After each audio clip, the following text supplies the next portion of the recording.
different thing altogether, and takes all the glory away from God altogether, takes all the glory from his word and his creative power, and suddenly puts it in this golden calf.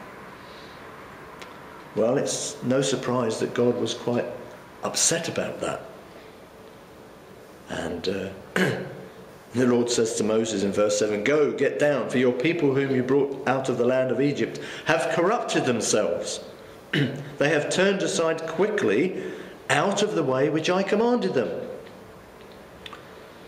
And that's exactly what happens, that we turn aside quickly out of the way which God, in his infinite wisdom, has commanded us. We turn away very quickly. We very soon find an alternative to this word. We find our own word, and we make God in our image, in our understanding. Instead of God making us in his image, we then decide to make God in our image. It's no surprise that we get things wrong once we start to do that. And that's what's happened here. And what happens then is that, well, God says they've made themselves a molten calf and worshipped it and sacrificed to it and said, "This is your God, little g, O Israel, that brought you out of the land of Egypt." And so the Lord says to Moses, "I've seen this people, and indeed it is a stiff-necked people." What does he mean by that? He means that they were stubbornly going their own way. Stiff-necked means kind of stubborn. It's kind of rigid. You know, I'm going to go my own way, and I'm not going to see anything else other than my own way. This stiff-necked stubbornness, this attitude that, you know, they're going to do whatever they think is the right thing according to their own understanding. And of course, that's not what we're supposed to be as believers. We're supposed to be people of the book. We're supposed to be the people who believe in a God of the Bible. And so what happens is that God says, "Now therefore, let me alone, that my wrath may burn hot against them, and I may consume them. And I will make you a great nation." So he's still pleased with Moses, but he's very displeased with the people that he brought out of Egypt, God's own people. Well, Moses obviously sees what God is saying. He hears what God's saying, and he feels that, you know, there's going to be an almighty problem, that he's going to just consume the people that Moses has loved and led out of Egypt.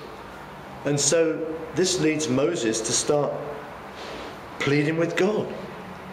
"Lord, why does your wrath burn hot against your people, whom you have brought out of the land of Egypt with great power and with a mighty hand? Why should the Egyptians speak and say, 'He brought them out to harm them, to kill them in the mountains, and to consume them from the face of the earth'? Turn your fierce wrath and relent from this harm to your people. Remember Abraham, Isaac, and Israel, your servants, to whom you swore by your own self, and said to them, 'I will multiply your descendants as the stars of heaven. And all this land that I have spoken of I give to you, your descendants, and they shall inherit it forever.' So the Lord relented from the harm which he said he would do to his people." And I'm reminded of this situation happening previously, when God told Abraham he was going to destroy the people. And Abraham pleaded with God. And effectively, the same things happen here. That Moses is now pleading for his people. And obviously with Abraham, he had a vested interest in this city that God was going to destroy. And he said, "But if there's 10 righteous people there, would you not withhold your hand?"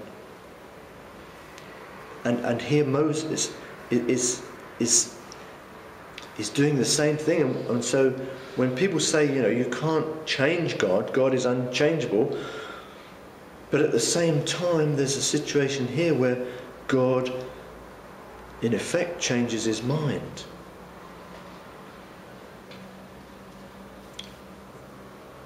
In one moment he's saying, leave me alone and I'm going to get on with punishing these people. They're going to really feel my wrath.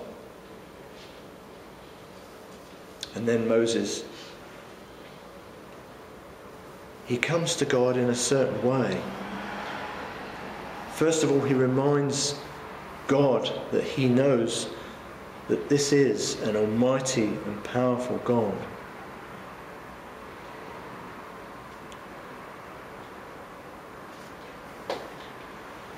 He reminds God, reminding himself, that God is the one who brought them out of Egypt with great power. And so he's acknowledging the awesomeness of God. He's acknowledging the fact that God could totally consume them, could totally destroy them in an instant. And so he's giving God the glory here. And then he does something quite clever in a sense. He